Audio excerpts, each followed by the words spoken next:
Hello, my dear video viewers. Today you are again welcome to my YouTube channel, The Perfect Learner.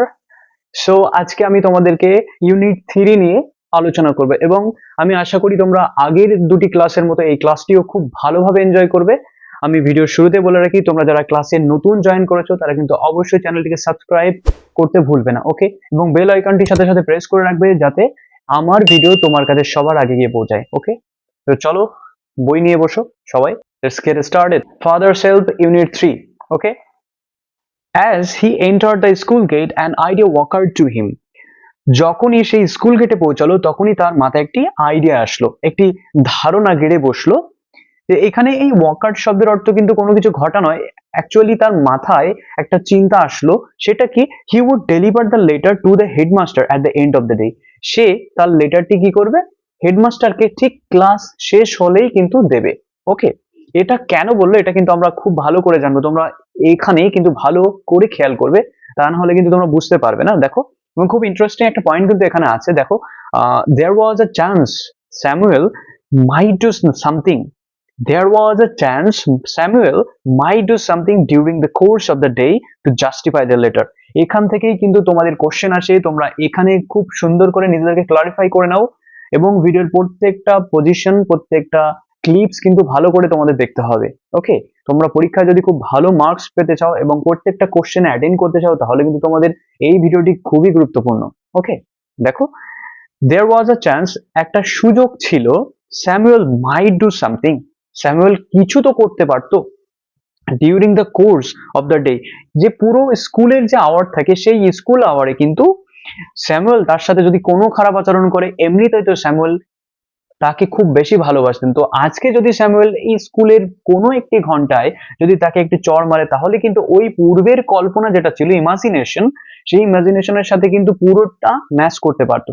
পুরোটা না হলেও কিছুটা অন্তত সে নিজেকে খাপ খাওয়াতে পারতো না যে আমি বাবাকে যে স্যামুয়েলের সম্পর্কে যে অ্যালিগেশন করেছি সেই অ্যালিগেশন কিন্তু সেম, মানে সেই অ্যালিগেশন কিন্তু একদম পুরোপুরি মিথ্যা নয়, ওকে? সে নিজেকে একটু বোঝাতে পারতো, তাই জন্য কিন্তু স্কুল আওয়ারটা বাদ দিয়ে হেড টিচারের কাছে লেটারটি পৌঁছে দেবে। টু জাস্টিফাই দ্য লেটার, অর্থাৎ লেটার অনুযায়ী আদৌ কিন্তু জানতো না ওই লেটারে কি লেখা হয়েছে, আদৌ কি বাবা লেটার লিখেছিল, এটাও কিন্তু একটা big question here, okay? Stood at the entrance to his class, স্বামী কোথায় গিয়ে দাঁড়ালো, তার ক্লাসের প্রবেশ দ্বারে গিয়ে দাঁড়ালো, ওকে? স্যামুয়েল ওয়াজ টিচিং অ্যারিথমেটিক, সেই মুহূর্তে স্যামুয়েল কি পড়াচ্ছিলেন, অ্যারিথমেটিক। হি লুকড অ্যাট স্বামী, সে স্বামীকে দেখেছিল বা স্বামীর দিকে তাকিয়েছিল। স্বামী হোপড, স্বামী আশা করেছিল Samuel would scold him severely, Swami আশা করেছিল স্যামুয়েল তার প্রতি খুব কঠোরভাবে তিরস্কার করবে, okay? You are half an hour late, Samuel said, Samuel বলল যে তুমি প্রায় আধা ঘন্টা লেট করে এসছো। I have a headache sir, Swami said, Swami বলল এখানে যে আমার মাথা ব্যথা করছিল sir. Then why did you come at all, তুমি কেন তা আসলে? This was an unexpected question from Samuel, স্যামুয়েলের থেকে কিন্তু এই একটা আনএক্সপেক্টেড মানে অপ্রত্যাশিত, এখানে অপ্রত্যাশিত কোশ্চেন বলার কারণ কিন্তু তোমাদের পরীক্ষাতে আসার সম্ভাবনা আছে। এখানে হঠাৎ করে কেন আনএক্সপেক্টেড কোশ্চেন বলা হবে, কোনো কোশ্চেন তো আনএক্সপেক্টেড হতে পারে না, কিন্তু কেন হলো দেখো, স্বামী আশা করেছিল যে স্যামুয়েল দেরি করে আসলে তাকে মারবে অ্যাকর্ডিং টু দ্য লেটার, কিন্তু এক্ষেত্রে কি ঘটলো যে না, স্যামুয়েল তাকে তিরস্কার করা বাদ দিয়ে কিন্তু তাকে বলল তুমি তাহলে কেন স্কুলে আসলে, এই প্রশ্নটি করার কারণেই কিন্তু ওই অ্যাকর্ডিং টু দ্য লেটার সে কিন্তু ভাবলো যে এটা আনএক্সপেক্টেড। স্যামুয়েল যে বর্ণনা বাবার কাছে দেওয়া হয়েছিল সেই বর্ণনা অনুযায়ী কিন্তু এটা একটা আনএক্সপেক্টেড, অপ্রত্যাশিত, এখানে নাকি স্যামুয়েল তাকে মারবে, তাকে তিরস্কার করবে, এইগুলো কিন্তু হওয়ার কথা ছিল, এই কারণে কিন্তু এখানে আনএক্সপেক্টেড কোশ্চেন বলা হয়েছে। আমি আশা করি তোমরা বুঝতে পেরেছো। চলো, স্বামী সেড, স্বামী বলল মাই ফাদার সেড, আমার বাবা বলেছিল I should not miss school sir, sir আমার বাবা বলল যে তোমার স্কুল মিস করা উচিত নয়।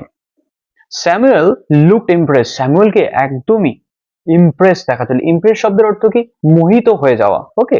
ইমপ্রেস শব্দের অর্থ কি, মোহিত হয়ে যাওয়া, মানে স্যামুয়েল তার বাবার প্রতি কি হয়ে গেল, ইমপ্রেসড হয়ে গেল যে your father is quite right, তোমার বাবা সম্পূর্ণ সত্য, okay? We want more parents like him, আমরা তোমার বাবার মতো এমন অনেক অভিভাবক চাই, okay? Oh you poor man, বেচারা মানুষ। সোমি থট, সোমি ভাবলো, ইউ ডোন্ট নো, তুমি জানো না what my father has done to you, আমার বাবা তোমার জন্য কি করেছে তুমি জানো না বেচারি। অলরাইট, ঠিক আছে, গো টু ইউর সিট, তুমি তোমার সিটে গিয়ে বসো, স্যামুয়েল বলল। Swami sat down feeling sad, Swami কিন্তু ফিলিং স্যাড অর্থাৎ খারাপ মন নিয়ে বসে পড়লো।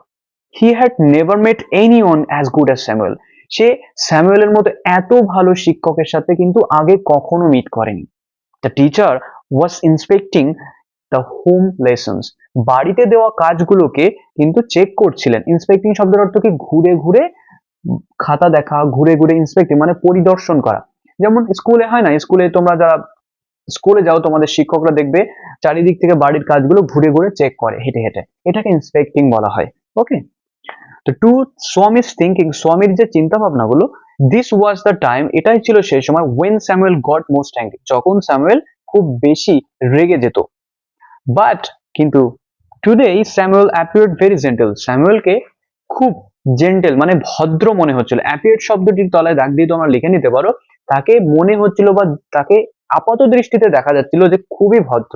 ওকে, Swaminathan, where is your homework, Swaminathan তোমার বাড়ির কাজ কোথায়? I have not done my homework sir, Swami said, Swami বলল, আমি আমার বাড়ির কাজ করিনি স্যার। হোয়াই, হেডেক, কেন, মাথা ব্যথা? স্যামুয়েল আস্কড, স্যামুয়েল জিজ্ঞেস করলো, মাথা ব্যথা?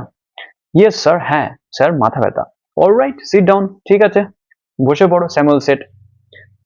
স্যামুয়েল বলল, তুমি বসে পড়ো, সব ঠিক আছে। ওকে, ওয়েন দ্য বেল র্যাং, যখন ঘন্টা বাজলো, for the last period of 4:30, অর্থাৎ 4:30 যখন শেষ পিরিয়ডে ঘন্টা বাজলো, স্বামী পিকড আপ, স্বামী তার বইগুলো গুছিয়ে নিল।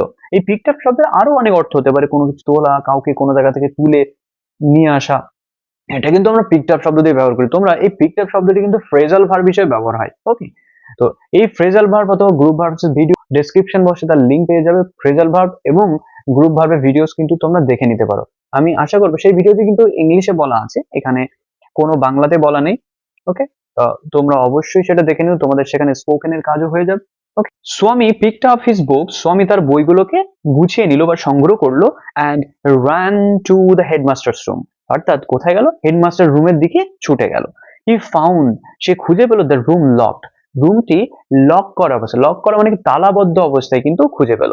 The peon told him, peon তাকে বলল, the headmaster had gone on a week's leave, অর্থাৎ সাপ্তাহিক ছুটিতে শিক্ষক মানে প্রধান শিক্ষক বাইরে চলে গিয়েছেন। Okay, Swaminathan ran away from the palace, অর্থাৎ স্বামীনাথন র্যান অ্যাওয়ে ওখান থেকে বেরিয়ে গিয়েছিল, ফ্রম দ্য প্লেস ওই হেডমাস্টারের রুম থেকে বেরিয়ে গিয়েছিল। অ্যাজ সুন এজ, যখনই হি এন্টার্ড হোম, যখনই সে বাড়িতে ঢুকলো, উইথ দ্য লেটার, লেটার হাতে বা লেটারের সাথে, ফাদার সেড, বাবা বলল, আই নিউ, আমি জানতাম, you would not deliver it, তুমি এটাকে কি করবে না, ডেলিভার করতে পারবে না, অর্থাৎ হস্তান্তরিত করবে না। But the headmaster is on leave, কিন্তু হেডমাস্টার তো ছুটিতে আছে। স্বামী সেড, স্বামী বলল। Father snatched the letter, snatched শব্দের অর্থ কি, কেড়ে নেওয়া। ওকে, লেটারটি কেড়ে নিল তার কাছ থেকে এবং টোর ইট আপ, এটাকে ছিঁড়ে ফেলে দিল। Don't ever come to me for help, আমার কাছে কখনো সাহায্যের জন্য এসো না। If Samuel scolds you again, যদি তোমাকে স্যামুয়েল আবারও তিরস্কার করে, তুমি সাহায্যের জন্য যেন আমার কাছে এসো না। ওকে, ইউ ডিজার্ভ ইউর স্যামুয়েল, তুমি ওই স্যামুয়েলেরই যোগ্য